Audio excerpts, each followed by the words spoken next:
Les sodas contiennent habituellement de grandes quantités de sucre dissous. Ils ont de ce fait une masse volumique nettement supérieure à celle de l'eau.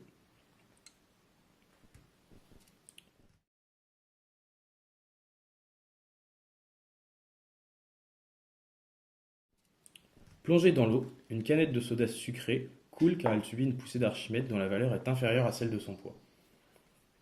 Dans les boissons light, on remplace le sucre par une quantité très faible de substances édulcorantes, si bien que leur masse volumique est à peine supérieure à celle de l'eau. De même, dans les canettes de soda zéro, il n'y a pas de sucre, donc leur masse volumique est supérieure à celle de l'eau et elles flottent.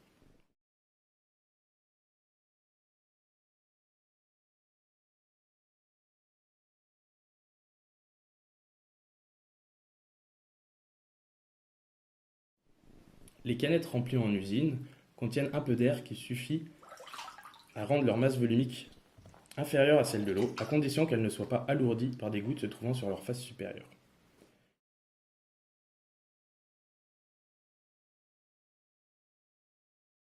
Il arrive que l'air résiduel de la canette ne suffise pas à les faire flotter. Dans ce cas, il faut augmenter la poussée d'Archimède subie par les canettes immergées et donc augmenter la masse volumique de l'eau en y dissolvant du sel.